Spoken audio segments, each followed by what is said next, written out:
Well, welcome everybody to the Paranormal Show right here on Broadcast Team Alpha. You might not be seeing us on Broadcast Team Alpha. You might be seeing us on the Conscious Awakening Network, 17 other platforms that we stream on, and 32 other platforms that we are hosted over at the Conscious Awakening Network. We do want to do a shout out to the Conscious Awakening Network, and we invite you to go check out what they're doing. You'll also find us over there. All of our shows, the Broadcast Team Alpha show on Tuesday night, this show, the Paranormal Show, on Sunday at 9 p.m. And then, of course, there is the little brief snippet, 30-minute quantum well-being show on Friday at 7:30. That's all Eastern time. We are so excited to present this new show. This is what, like the fourth or fifth one, Augie? Yeah, yeah. So this is a new platform for us, but it has been very long in the making. And I'm here to tell you that if you are a paranormal aficionado, you are going to hang on to your seatbelt because you're going to love where we're going tonight. And if you're new, I just invite you to suspend your disbelief, right? Not just for this show, but for all of the shows, because sometimes we have these points of view that are kind of stuck in our head that prevent us from seeing some of the new things, understanding new information, understanding ancient information that we may have been closed off to. So, without any further ado, our guest is one of our favorite friends. Augie, please tell us about our friend Bill. Yes, this is going to be fun. We have a very good friend of us here. I have known Bill for probably around 15 years because way back we were talking about stuff that dealt with a lot of different things that is outside the box also. And then we lost contact for a while. And then about 3 years ago, we came back together again. And he is part of our mastermind. And in a little while, you will understand why. There is a mastermind among us here. I want to say just a few things about Bill, and that is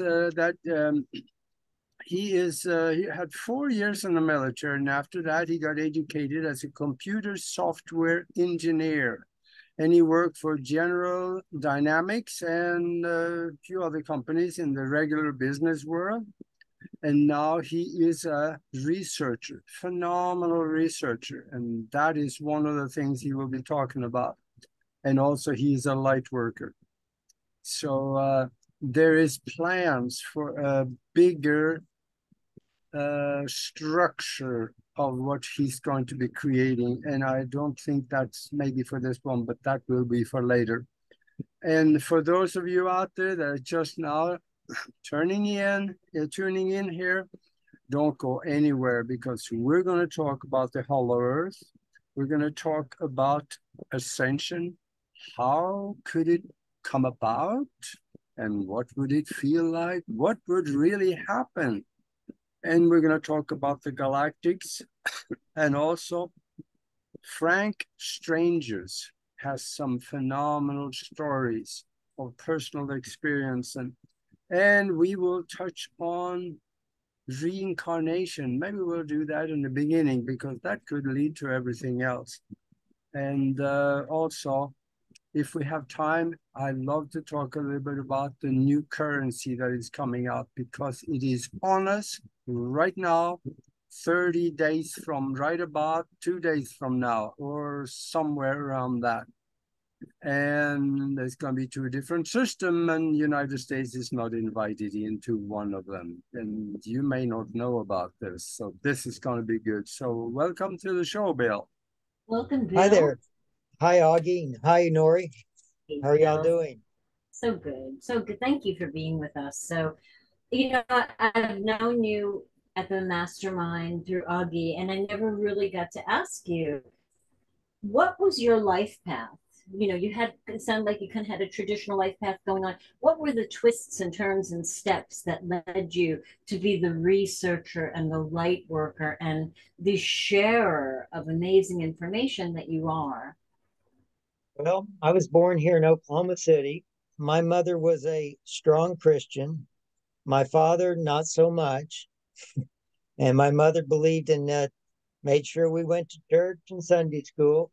And so my faith grew quite a bit because, preachers I learned the Bible pretty good. And so it was a good thing because it kept me out of a lot of trouble in high school. A lot of people were doing drugs and alcohol, and I stayed away from all that. But my dad encouraged me to, tried to act like he didn't have a lot of money, and he was going to send my sister to college, and said he thought it'd be a good idea for me to join the military. He didn't really, but basically he just didn't want to pay for college for me.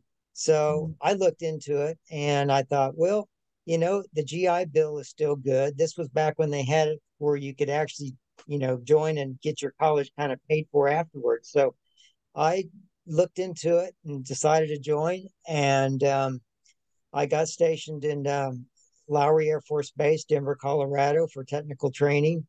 And then I finally got my orders, which was stationed over in the Netherlands for 2 years. And then after 2 years working over there, I got stationed at Reese Air Force Base in Lubbock, Texas. Actually, they have dream sheets, and you fill out your favorite place where you'd like to be stationed. And then you hope for the best, but it didn't work out. I put places near the mountains, near the ocean, and I got Lubbock, which is about as flat as you can get, and they have dust storms. So go figure. So I had enough of the Air Force. I got out of the Air Force, and I earned a degree in computer science at the University of Texas in Dallas. And I was still strong in my Christian faith at this time. And I was always interested in Bible prophecy because I always wanted to know the future. What does the future hold? And so then what happened is I found a church, got a job over at General Dynamics in Fort Worth, worked for them for about 4 years, and I got laid off in 91. And I needed to find work, and I got work in the Woodlands, Texas. A company made me an offer called Wiltel.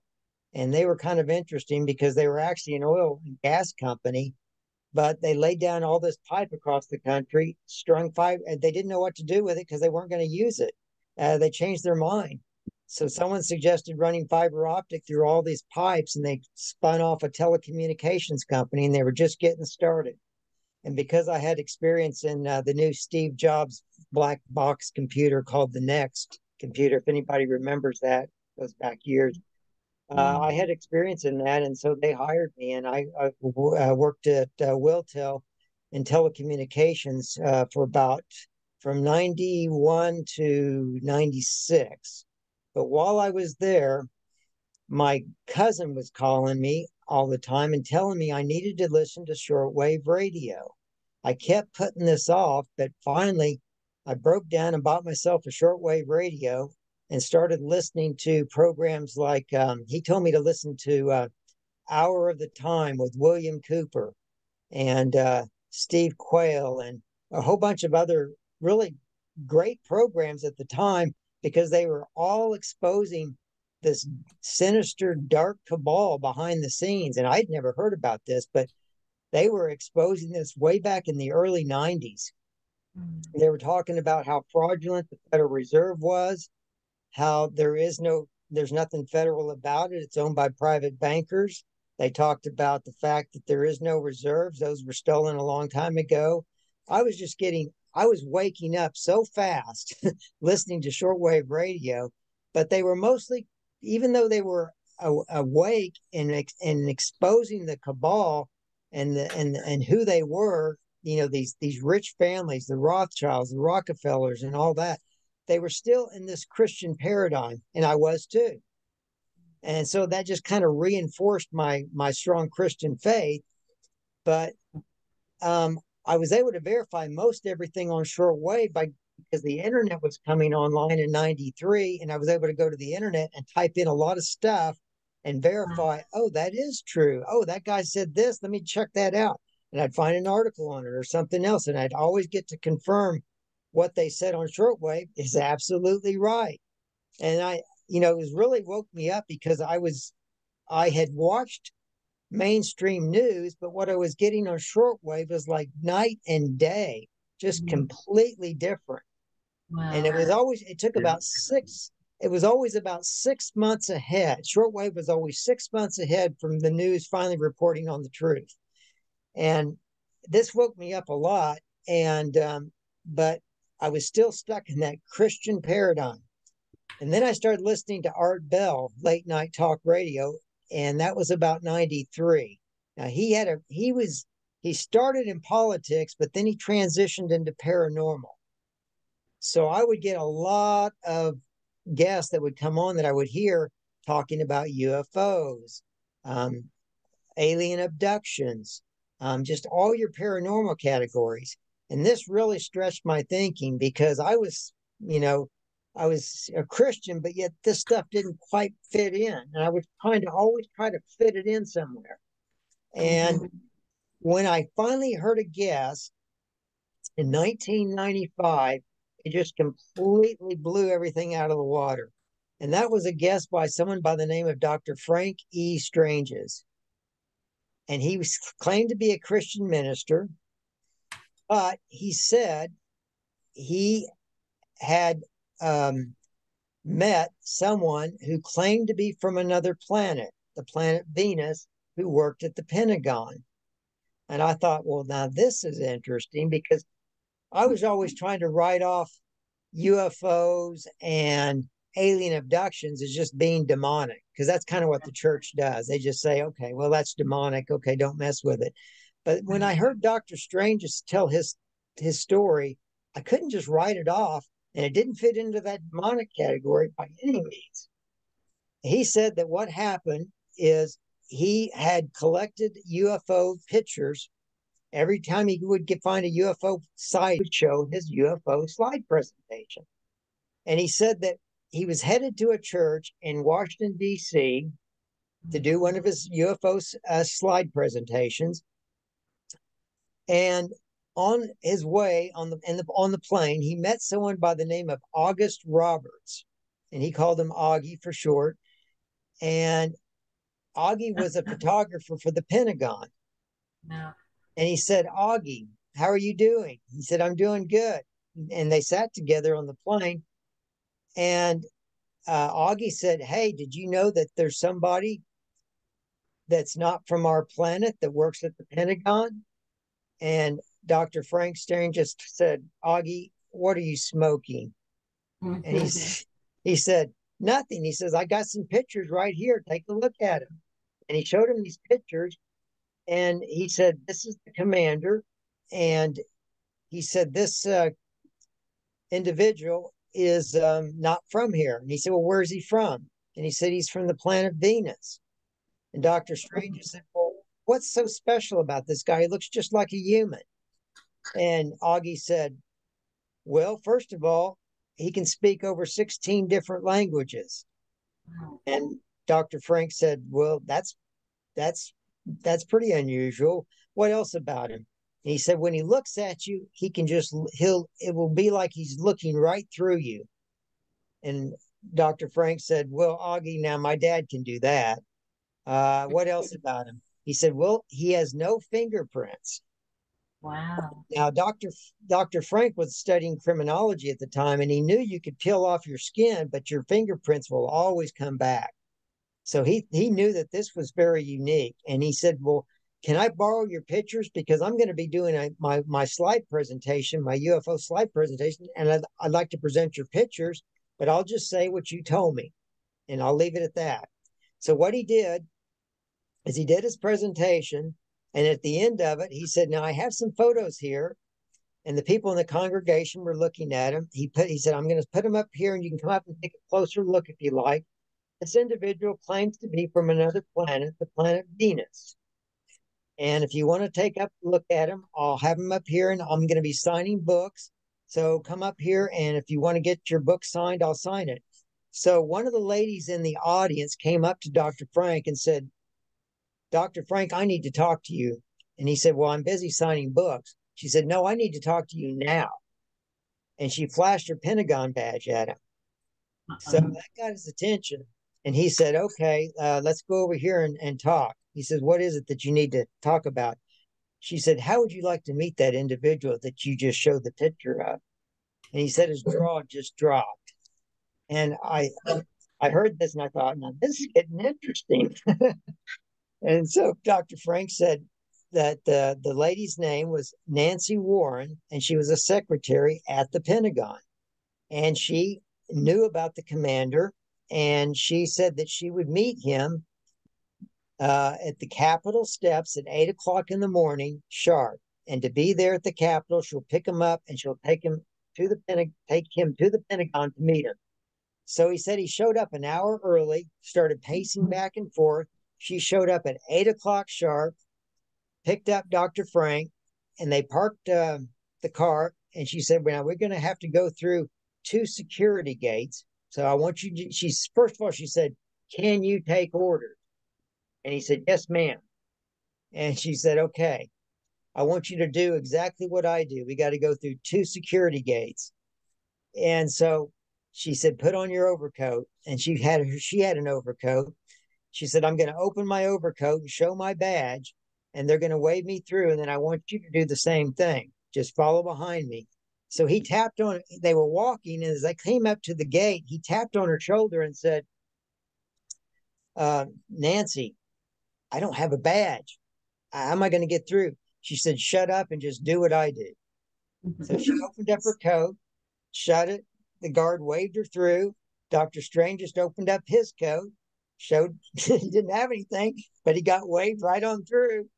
And then they came up and he saw there was another gate ahead, and he started getting worried. And he tapped her on the shoulder again and said, Nancy, maybe once, but not twice. She said, shut up and just do what I do. She went up there, opened up her coat, got waved through. He did the same thing, got waved through. And he was just completely just surprised, just blown away that he didn't know what happened. He couldn't figure it out. Anyway, they went inside the Pentagon, and she said, I want you to go down that hallway. You'll see a room there with no nameplate. You're to go into there, and that's where you'll meet the commander.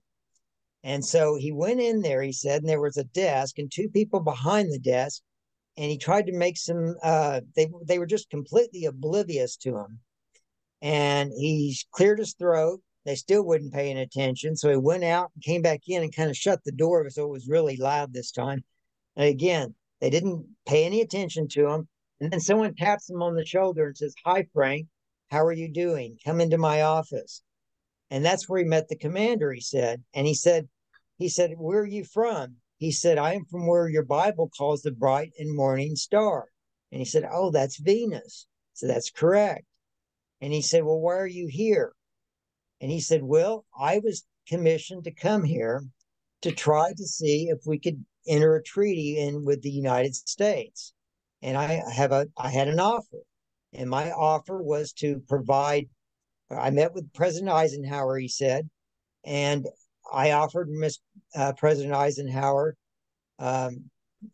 the option to have free energy, the option to eliminate all pollution on the planet, and the option to eliminate all sickness and disease. And he said that when the commander had heard that offer, he came back and said, are you crazy? Don't you know that if I were to take your offer, it would totally collapse the financial structure of the United States? Yeah. That's probably what it would do. Yeah. And so what happened is, since the commander was turned down, he told Frank, he said, what happened is your president, Eisenhower, asked me if I'd be willing to work at the Pentagon and share some of my knowledge with the people that work at the Pentagon. I told him Commander Val told that by the name, Dr. Frank Strange has confirmed that his name was Commander Valiant Thor. And so Commander Valiant Thor told Frank that he had told the President Eisenhower, that he had to get permission from his people first. And if he got the permission, he would come back and let President Eisenhower know. And he said he did come back. He got permission, but only to work at the Pentagon for 3 years. And he told Dr. Frank Stranges that he was at the very tail end of his 3-year stint at the Pentagon. and he was supposed to go to 4 spheres of influence: academia, scientific, the governmental, and the religious. And he said he was turned down on all 3 spheres except the religious category. And he knew Dr. Strange's was a minister. So he said, since I have been turned down on all 3 spheres, and the religious sphere is the only one left, and you're a minister, would you like to work together? And Dr. Frank said, yes, I would. And he says, okay, well, I will meet with you in 1 year and we will start working together. So that's Dr. Wow. Frank said that after that interview, he got out of the Pentagon, but he got arrested by the FBI, and they interrogated him for 5 hours because they wanted to know how he got through 2 security gates. I love it. I love it. And so what happened is Dr. Strange just told him the truth. He said, I just opened up my coat and got waved through. No big espionage here. Right. And so he said, but what was interesting is I heard him say during this interview on Art Bell that he said he was driving in Burbank, California in his car, and exactly to the date that Commander Valiant Thor said he would meet up with him was 1 year.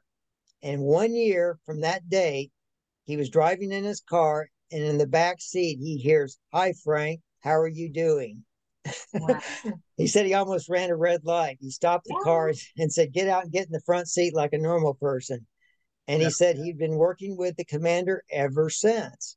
So when I heard this testimony on Coast to Coast, I was just completely blown away because there's nothing demonic about this, there's nothing dark about it. And I thought, well, I can't. His story is so unique and so novel. I can't believe he's just making it up. Well, he said he had a newsletter, and so I wrote to him and I said, I will. He said, if you want interested in getting my newsletter, write to me and I will get back with you. So I wrote to him and I said, I want to get your newsletter. And he said it's $100. And it said in the letter I got that I have to get it notarized, fill it out, and send it back to him. And I did. And so I started getting his newsletters. And I was making a transition from Houston because I got a new job to Colorado Springs. So I got the newsletter, but I didn't get to really, I only got one. And then I moved to Colorado Springs, and then I started reading more of them. And while I was reading the newsletters, I noticed that sometimes it wasn't just letters from Dr. Strange's, but there were other messages in the newsletter that were from other beings. And I thought, well, who are these? And it explained later that they are members of the commander's crew on board his UFO ship, which is called Victor 1. So I thought, oh, okay. So the ones I learned in the newsletter was there's a Commander Valiant Thor, and then he had 2 adopted brothers called Don and Thon. Okay. And they were vice commanders. And then there was the female Vice Commander Teal. And Teal was a beautiful singer from what I heard. And she also worked on the crew. And then there was the Doc. And then there was one guy by the name of Unaya, which was like 8 feet tall. And Dr. Strange just said he was kind of like a cyclops because he only had one eye. And his one eye is right in the center of the head. That's just the way their race is. It's one eye instead of 2 eyes. But he's very friendly. And he said that every time he went on board Victor 1, this tall guy by the name of Unaya would pick him up. And Dr. Frank he was pretty heavy guy. He probably weighed about 300 maybe, or maybe 250. I mean, he's a pretty big guy. But Unai would just pick him up right off the ground, just a piece of cake when he give him a big hug. And so, and then the other one they had on there was Yo, and he was from the edge of the universe, I think it was. So anyway, I learned about this crew, and then when I was reading one of the newsletters, I learned that they have an inner circle group. And I wrote to Dr. Strange to find out more about this. And he said, yes, this is a special group of people that if they want to join, they need to write a letter and ask why they want to join. and I will submit it to the commander, and he's the one that makes the decision. It's not me. So I thought, okay, I think I'll give it a try. So I wrote a letter, told him that I was raised as a Christian. I was helping abuse victims in my free time, and that I was a giving person, and I believed in UFOs. Yeah. And I got a reply, and yeah, he said, you're accepted. So my Wow. next meeting was in November 1997 was the first meeting I went to. And my main reason for joining and wanting to attend was I was still kind of a skeptic, you know, Wow. even though I kind of heard the story and it was kind of unbelievable, but believable also. I still wanted that solid proof. I wanted to be convinced that I wasn't being, Yeah. Yeah. fooled. So I wanted to see what kind of people were actually going to be attending this meeting. And I found out they were most all Christians because Dr. Strangest was a Christian. Right. And they were very loving, most loving people I've ever met. And they all believed that the Dr. Strangest's story was true and the commander's real. And so in these meetings, they would meet in Las Vegas twice a year. And when I would go, that was mostly just spiritual information. Some of it would come from Dr. Strange's, some of it would come from the commander. Mm. And so I would These read it, people, take it with me. are these Yes, people, these commanders, are they part of what we are calling now the Galactics? yes. I think they would fall into that category. Now, I know that Victor 1, it's a ship that was about 300, I think it's about 300 feet in diameter. And it was parked near Lake Mead in Henderson, Nevada. And what they can do is they can raise the vibration of the ship so it's invisible. So even though it's there, you can't see it and you won't be able to feel it. But I know that Dr. Strange has said that the Air Force would fly over there every day just in case maybe they could spot it. Now, so when you went to these meetings, Bill, you went where? You uh, exactly you went. they always met at the Rio Hotel in Las Vegas. Okay. And so we would have a dinner the night before, and then there would be over the weekend, and it would be 2 solid days of just basically sitting and hearing Dr. Strange just kind of teach. And Wow. he'd give us a little manual, and we would go through the manual, and some of it was from Dr. Strange's, and some of it was from members on board Victor One. Wow. I tended hoping, I think everybody hoped this, that maybe one day the commander would show up for one of these meetings. That's what we were all hoping. Because Yeah. there were always these rumors that some people, would come down with cancer or something and they would get taken on board Victor One and they'd get miraculously healed. But then Yes. they didn't want to talk about it because it was such an awesome experience and they didn't want to be ridiculed Yeah. or hounded with details. So they just clammed up and wouldn't talk. So we had these rumors all the time, but nobody could prove anything yet. Yeah. And then finally in 90, I attended, I think, a total of about 10 meetings. And when I attended that meeting, I bought Dr. Strange's book, Stranger at the Pentagon, but he had another book there that was very interesting called The Smoky God. I thought, I think I'll buy Yes. this. It doesn't cost very much. So I bought that book, and that book talked about the hollow earth. Mm. And it's a pretty quick read. I read the book, and after reading the book, I thought, well, this just rings kind of true. There's nothing. I mean, the guy says that he was placed in an insane asylum for 30 years by his uncle. Why would he make that up? It sounds like this is a real story. And so that got me onto this hollow earth research. So I started digging into that because Dr. Strange believed it was real. He said the commander goes there all the time. So I thought, well, okay, the hollow earth must be real. And he did a teaching one time called the Rainbow City, which is the city at the Antarctica, which is a city that used to be inhabited by very advanced higher dimensional beings. And the technology, some of it is still left over there, and it's very advanced. And he talked about that in one of the teachings I remember. So anyway, I had that book, and I always believed it was probably true, but I couldn't prove anything.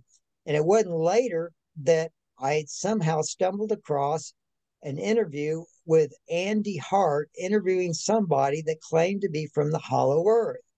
And that happened to be someone by the name of Billy Fay, who was in the Air Force. And he was probably, I think he was retired. Yeah, he was retired from the Air Force. And they told him he was not to talk about anything to do with the Hollow Earth. And he didn't listen because he said his father is named Zora, who is the main elder in the Hollow Earth. And he didn't recognize his father because when he was brought to the surface, and the way he described it is his father Zora asked him if he would like to do a divine mission with his daughter or with his sister on the surface of the planet. And this would have been back in the 50s. And so he came onto the surface of the planet, but they shrunk him down to like a toddler. And they left him in an area where they knew he'd be adopted. So he was adopted, but he said he was abused. And then, but he was always different from everybody else because he said he was kind of telepathic and he could talk to the animals and nobody else could. And he thought that was strange that he could do that, but nobody else could. And I heard this interview with him by Andy Hart on radio, and I thought, well, God, this is just more confirmation about the Hollow Earth that must really be real. So, that made me stay in and listen to more of those interviews that she would do every Saturday. Andy Hart would have Billy Fay on. And I learned, now the way he would do this is that he would trans channel with his father Zora. So what they would do is they would do a soul swap. So Zora's takes over Billy Fay's body, and Billy Fay's soul takes over Zora's body. So whatever Zora is experiencing in Hollow Earth, Billy Fay would be experiencing that when they do the swap. And so when Billy Fay would come back after the trans channeling, he would tell us what he got to experience in Zora's body. So in Zora, and it was always things like in the Hollow Earth, I learned that through Billy Fay that they're a fifth dimensional society. Everything is conscious. So, I mean, they talk to the trees, they talk to the animals. That's all done. Communication is telepathic, and everything is in perfect harmony. Everything works perfectly. And one thing that's kind of interesting, this was confirmed through Billy Fay and the Hollow Earth book, is that the trees, before they grab some fruit off the tree, they first communicate to the tree and ask permission to take one of the fruits. And if the tree says it's okay, then they take the fruit. They do always permission first. And according to Zora, when he came on through Billy Fay doing the trans channeling, he said there's dinosaurs, they're friendly. You communicate with the dinosaurs just like any other animal. They have gigantic spiders, but they're friendly and you communicate with them. All your like primitive animals like the mammoth and stuff that we don't see anymore, they're all in the Hollow Earth. Bill, let me ask you a question. How did Hollow Earth become inhabited? Like, how did that begin? Well, that's an interesting story. According to Zora, during the time of Lemuria and Atlantis, Atlantis struck Lemuria and sunk the continent. And that continent went under the ocean, but before it did, there was quite a group of individuals that knew that their continent was going to sink. But the big question was when that deluge happened, that big destruction of their planet, it created so much fear that they knew that the vibration on the surface of the planet was going to drop. It was at a 5D frequency, and then it had already dropped down to a 4D frequency, and they knew it was going to go to a 3D frequency. So what happened is they decided that they were going to go into the Hollow Earth.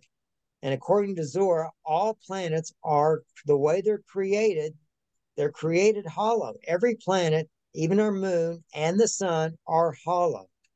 And Zora says that our sun is not hot, it's cold. But he said there's a hologram in front of it that makes it look like it's hot. And when someone asks Zora, why is that? He says it's to keep you away from it. That makes sense. Yeah. He says, we don't want you coming toward the sun. And so we have a hologram, and that's what you're going to see. And it's going to look like it's hot with molten everything. But he said it's not really hot, it's really like another planet. And so, and it's hollow as well. And there's beings that live inside the sun, and they're called the Hathors. Wow. And Wow. so Zora really filled me in on all the missing stuff. I got clued in about the Hollow Earth reading the Smoky God, but Zora kind of filled in all the pieces for me. Mhm. Are you And still in touch with the people, all of those people with the what's that? meeting? Are you still, sorry, let me go closer to my mic. Are you still in touch with all of those people? Yes, I am. They You do. are. They do a call about every other Saturday, Sunday now. They were doing Saturdays, but they switched to Sunday, so it's like every other Sunday now.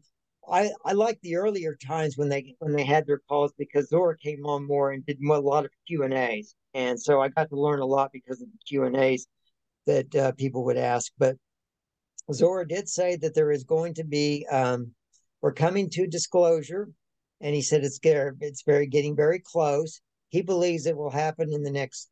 I think he thinks it's going to happen before the end of this year, Mhm.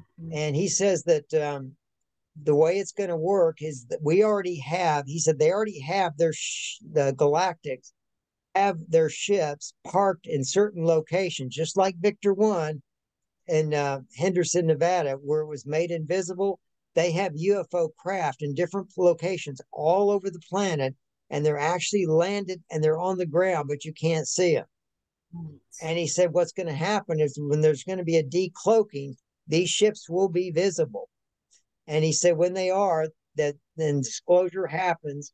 He said, these ships are going to be used for healing. And he says they're not going to be in the major cities, but out in the rural areas. And he said what these are going to be used for is to heal those first with missing limbs. Next is going to be those with diseases like cancer and stuff, but mostly children first, and then the adults would be next. And he said they have the ability to heal anything. So now we've also heard that there's going to be a technology called the med beds that's going to provide this technology. The Hmm. Galactics already have this technology on their UFO chips, and it's going to be easier for them just to land the ship and you go on board and use it and then go off. You don't have to worry about locations, getting it set up, managing it all, and that will happen eventually, but it's just going to be so much easier to have it on the ship because we know there's a dark element on this planet and they're going to try to destroy them. I'm So, wondering, now we are going after disclosure, Earth is going on, but how does this coincide with this ascension to higher vibrations that we are going through? Okay. Well, what happened is after I learned about Dr. Strange's and his meetings, and as well as now I want to mention real quick, Augie, before I talk about this ascension. When I was on board trying to determine whether Dr. Frankie Strange's was the real deal, he had some stories that really did just convince me for sure that he was telling the truth. One, he had 4 near-death experiences on his life to take him out. But the main thing was these novel stories that he would tell that I just knew that he couldn't be making this stuff up because they're just too creative. And one of them was he said when he went on board Victor One for the first time, he said what happens is you have to disrobe, take off your clothes, you go through a decontamination spray, and then your the onboard computer will size up your body. It takes measurements without automatically, you don't have to do anything, and it spits out a uniform in seconds that will conform perfectly to your body. And wow. he says you put that on and it will completely hug your body with no seams. It just completely seals itself. And he said while he was on there, he put on one of these suits after he got decontaminated, but he had to go to the restroom. And he didn't know if they had restrooms on the UFOs. Right?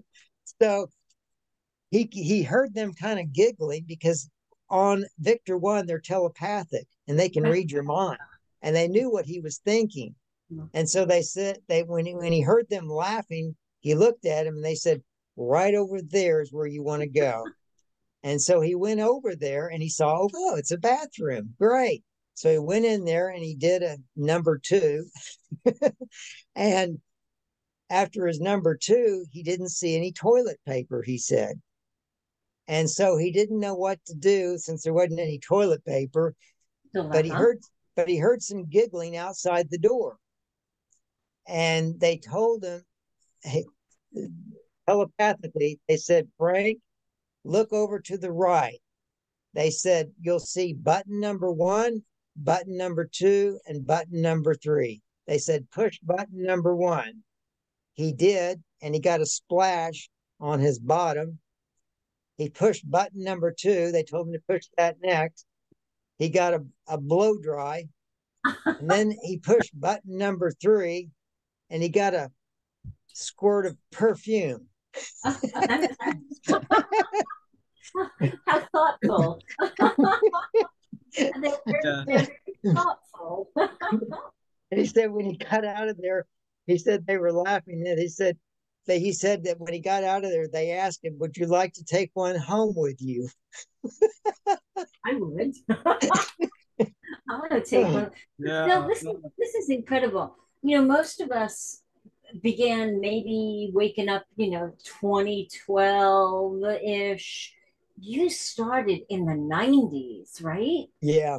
Mm-hmm. You had a really early awakening before we could not even understand where that was going to lead. I've always been ahead of everybody else because of that. I always had that head start. So what happened is, one more story that Dr. Strange said that really convinced me he was telling the truth. He said that they had this children's fund where they raise money for children that are left for dead around the world, and the commander picks them up, rescues them, brings them to the United States to find families to adopt them. They're taking money to buy toys for them. So he said that they have a bank. They used a bank in Las Vegas, and they have a water car on board Victor 1, and they can lower the ramp so you only see the ramp. The water car goes down, and then it goes into Las Vegas, and they put money in the bank or take money out of the bank for the children's fund. So Vice Commander Teal was going to the bank, and Las Vegas, it's out in the desert, nothing there, and she likes to go fast, so she stepped on that gas. Well, she got stopped, Dr. Stranger said, by a police officer. He wanted to see her ID. Well, she's a Galactic. She didn't have ID. Yeah. But they have this ability, just like Dr. Frank said, going through the security gates. It's a technique they have called teleprojection, where they can make you see something or do something that you wouldn't normally do. And that police officer saw a badge, even though she didn't have one. And he said, I'm going to have to write you a ticket. And Dr. Strange said he started making out the ticket, but he made it out to his name, his address, and his telephone number, and then gave Vice Commander Teal a copy of it. And Dr. Strange said, I'm sure he had some explaining to do when he went back to the precinct. Why did he make a ticket out to himself? Wow. I'm thinking so. So anyway, I knew Dr. Strange was telling that he was the truth. And so what happened though on my continuing journey for the truth, because it's like a never-ending journey, and I just kept coming across one thing after another thing after another thing. And I was really wanting to know the answers to the big questions, like, why am I here? And I know these UFOs are real now, and I know there's some good ones and they're here, but why are they here? And what's their real purpose? What is this? What is the big answers to the questions like, who am I? Why am I here? Where am I going? Well, that's in 2003, I started reading lightworker messages. And I didn't know if they were real or not, but they seemed to be truthful. But then there was stuff in these lightworker messages that contradicted my Christian upbringing, because they would talk about things like reincarnation. And I wanted to throw it out, but I said, well, they got a lot of other interesting stuff. I'm going to keep reading them, I think. So I kept reading them, but every time I would read one, I'd always get this, our many lifetimes and how we lived in Atlantis and Lemuria. And so they were always reinforcing reincarnation is a real thing. This got me doing more research and more digging. So I started researching this area to make sure that what's the truth on this. And I found um, uh, I asked my guides there's a technique that always works and it never fails. When you're trying to find the truth, say it out loud to your guides that you want to know the truth on this particular thing, and then say thank you and just wait and be patient, but you will always get your answer. I got flooded. I got flooded with this. I wanted to know, is this reincarnation for real? Well, I heard an interview on Coast to Coast with Art Bell interviewing a guy by the name of Brian Weiss, who did regression therapy, and he didn't believe in reincarnation. He said he'd take them back to their birth, but that was it. And he said, but he'd get these encounters where they'd go beyond their birth, and he couldn't figure it out. He thought they were just flukes. But he said it happens so often, and they start talking about another lifetime in another place. And I heard this interview, and I thought, wow, this is kind of confirming that maybe this reincarnation stuff is real. And then I thought, well, what else can I started digging on the internet, and then I found out this whole cover up of the Vatican dealing with covering up reincarnation. They wanted to substitute hell instead. Yeah. And so I thought, okay, well, boy, I always look for at least 2 or 3 confirmations, but then I kept getting, it just kept flooding. I got one with a story about a girl that was interviewing someone at the Vatican, or she's telling her story that she was talking to one of the cardinals at the Vatican, and he told her that reincarnation is for real, but they're secretly hidden away in the Vatican archives, and she's not to really share the information, but she did anyway. And I thought, oh, now that's interesting. Sounds like a big cover up. And then after that, I heard stories, multiple stories of children that could remember that they had a previous lifetime, and they would give all the details of where they lived and how they got murdered in that lifetime, and they'd tell their parents. Wow. And their parents were able to confirm the story and all the details in the city they grew up in. They saw the signs, the house, everything. So I was convinced. I said, okay, these lightworker messages is right about reincarnation. I'm convinced. Okay, but then that got me thinking, if Christianity was wrong about reincarnation, what else is it wrong about? And that's when I started doing more research and finding out there's all kinds of omissions and things. And then when Zora came on, when I was listening to one of the calls, and he said that Billy Fay was studying to be in the seminary. And he was in a church in Louisiana, and he actually had a trip over to Israel to speak to a rabbi. And the rabbi showed him the actual Dead Sea Scrolls and interpreted what it said in the book of Genesis. And it said, and Billy Fay gave the exact quote. He said, it said, "Let us create man in our image and our likeness, with our powers and abilities." That part was omitted.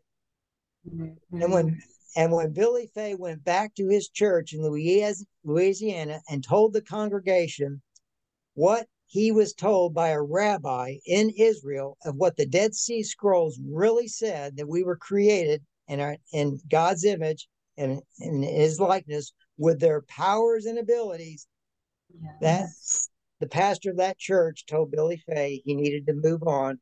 They didn't need him there anymore. And he decided to not go into the seminary. He abandoned that altogether. So, so anyway, my truth seeking kept going, but the main thing that I got out of the Lightworker messages was there's a constant theme over and over and over, and that was about ascension. And that this planet is ascending to a higher dimension. And I knew that reading every message, it just always was about ascension. We need to raise our vibration. And I didn't know exactly what dimensions were, but basically I learned that dimensions is just simply you can think of it as a window of frequencies. So you have a window of frequencies for the 3rd dimension, a window of frequencies for the 4th, and another window of frequencies for the 5th. And in that range of frequencies, the physics is a little bit different. So you have the physics for 3rd dimensional realm, and then you have kind of like for instance, the time and the law of attraction is very slow in the third dimension. There's a lag time. Mhm. But when you move into the fourth dimension, everything is faster and it's kind of a quasi time. And you can kind of relocate to different places really fast. So the physics is a little bit different in the fourth dimension. And in the fifth dimension, it's even different there. There, when you try to manifest something, it happens instantly. So there is no. So I learned by reading these lightworker messages that it's very important to control your thoughts because you are a creator. And that's what the lightworker messages teach. You are a divine, multidimensional creator, and you need to watch your thoughts because you're creating all the time. Yep. And so what happened is, as I said, okay, I gotta now the main thing you got to learn to control though is not just your thoughts, but your emotions. Because it's Yes, your emotions that really do the manifesting, that really do the creation. You've got to get your feelings involved, right? So when you get your feelings involved, that's what really causes the manifestation. So you really want to make sure that you've got high vibrational feelings all the time. So this is something you have to learn, and you just got to practice being kind of conscious of your thoughts and your emotions throughout your life, kind of as you're living, kind of monitor yourself and be observant. And it takes yes, a while to kind of train yourself to do that because so much of the time we get wrapped up in the drama of life and we actually don't think about our thoughts and our emotions, and we get caught up in that drama and we get in an argument or we do whatever, and it lowers our vibration. So I exactly. started practicing this really early on when I read the Lightworker message. I need to watch my thoughts, watch my emotions, and work on raising my vibration because that's the key if you're going to be ascending. Now, there's kind of a controversy right now that I'm finding out about, do we take our bodies with us or not? Because I'm still unclear on that. I heard early on, I always read the Lightworker messages. They would say you would cross over a rainbow bridge and you would take your body with you. But that's why you need to raise your vibration. But now Mm. I'm hearing no, our physical bodies can't go because they won't survive. There's a voltage in the fifth dimension that is much higher and it would just explode ourselves and our physical body can't go. So I'm hearing what'll happen is we'll have like an instant incarnation into a new light body of some kind, or we'll take one of our higher, since we are multidimensional, we have these other bodies that are, some of them are in the higher dimensions than the third. We have the physical body in the third dimension. We have an emotional body and a mental body and an etheric body. Those are in the fourth dimension. We have a higher self in the fifth dimension and like an I am presence in the sixth dimension. And that's another thing I learned from the Lightworker messages is that we're really an extension of Creator Source. So we have all these different bodies and parts that go all the way back to Creator Source. We're not really separate from Creator Source. We're actually just an extension of Creator Source. The Mhm. reason we don't know that, and the reason it doesn't seem that that's the way, is because when we incarnate on this planet, we get a veil of forgetfulness, so that we can play the game of duality. You couldn't play the game of duality if everybody knew they were a god and they acted like a god. You Exactly. have to shield that memory so that they can play the dark role or Yes. stab somebody in the back and do whatever. So you have this duality. And the reason that we're here, I learned from the Lightworker messages, is to learn lessons to advance our soul growth because you learn so much when you are actually challenged with darkness and evil. And we have a lot of challenges here on this planet. And if you're in the higher realms, you really don't get that many challenges. Everything is just great. So you don't Right. really change your soul that much. Here, man, you're confronted with darkness all the time, or somebody stabbing you in the back or trying to rip you off or whatever, and you got to learn to control yourself. So, you know, I was reading one day, I was reading a Lightworker message, and it was called Ashtar Command, which is a kind of a subdivision of the Galactic Federation. It was called the Ashtar's 7 Steps to Self Mastery. And I read those and I thought, oh, these are great. I like these. There were 7 steps, but I started thinking about it for a while and I said, well, wait a minute. Ashtar's in the higher fifth dimension and he's not really challenged like we are down here. We're in duality. So these self-mastery steps are great, but I'm going to have to add some more steps in order to deal with this duality down here. So I added 5 more steps. So I created what's called this 12 steps to self-mastery. And I included some steps that weren't part of Ashtar 7, which included things like forgiving other people, when forgiveness, because that wasn't in there. Another was be quick to apologize. And I added 5 good ones. And I used it, then I decided to use this as a pretext for an idea to create a humanitarian project, because I had been so rewarded by the lightworker messages and I wanted to repay them back. So I wanted to do a humanitarian project to unite all the lightworkers under one umbrella association, a global international association that would bring them all to bring everybody together and maybe do a conference or an expo every year. And I'm using the 12 steps as your way to get in. All you got to do is memorize them. If you can demonstrate, that you got these steps memorized, you're in for the first year. Dues won't start for the second year, but the first year you just got to memorize the 12 steps. How can people become part of that and get the steps?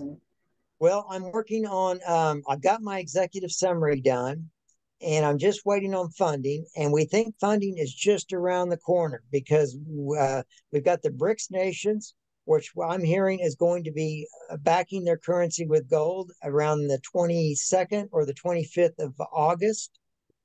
And I believe that that's going to cause all these other countries that are wanting to join BRICS to also follow suit. So the U.S., even though they're not welcomed into BRICS, I think they're also working on backing their currency with gold. And I'm hearing that there's a new financial system, because the whole goal is to get us to move into the 5th dimension, according to the Galactics. That's the goal. And in order to do that, that means these old 3D structures are going to be crumbling. And so they have to replace things with new 5D structures. And those 5D structures, one of them is called the quantum financial system. And that is going to be replacing the current financial system.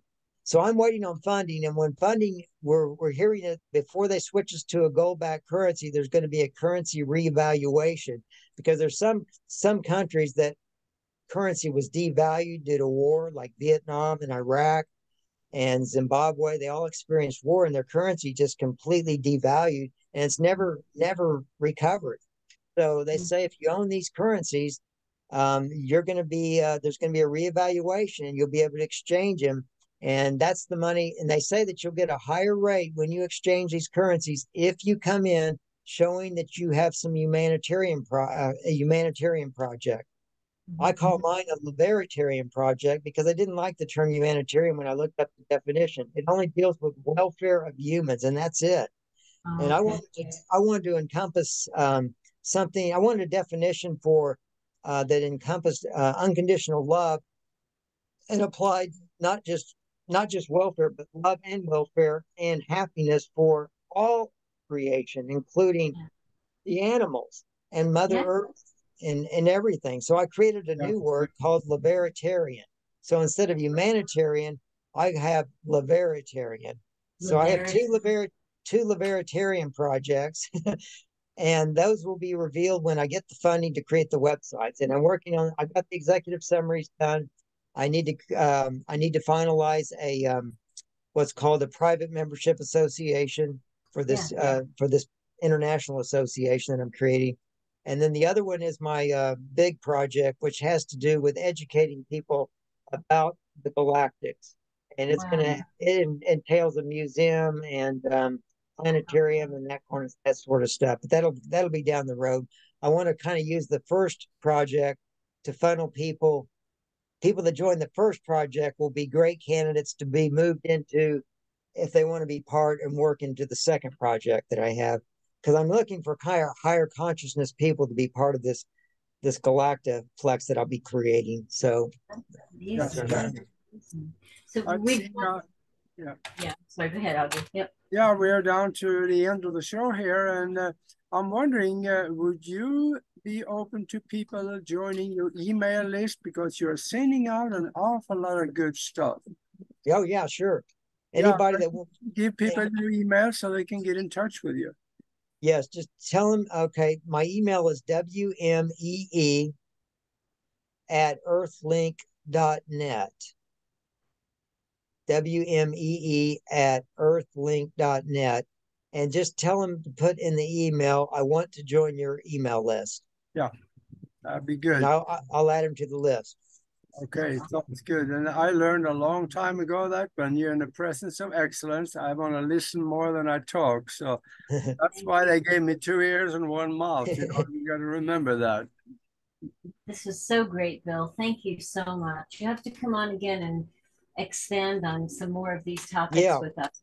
Yeah, when I get these websites created, you can have me on again, and I'll direct people where to go to these websites so they can be part of this association. Because I think a lot of people are going to want to join this new association. Yeah, that's under development. So you will let people know in your emails about that, and then they will be plugged in. Yes. Awesome. Thank you.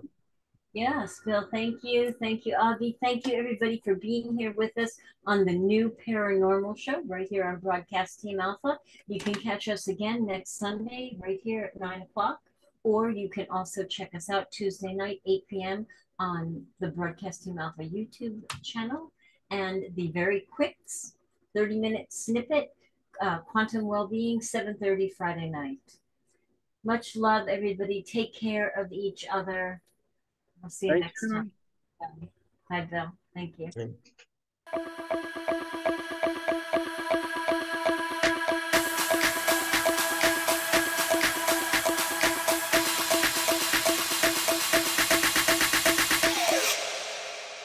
You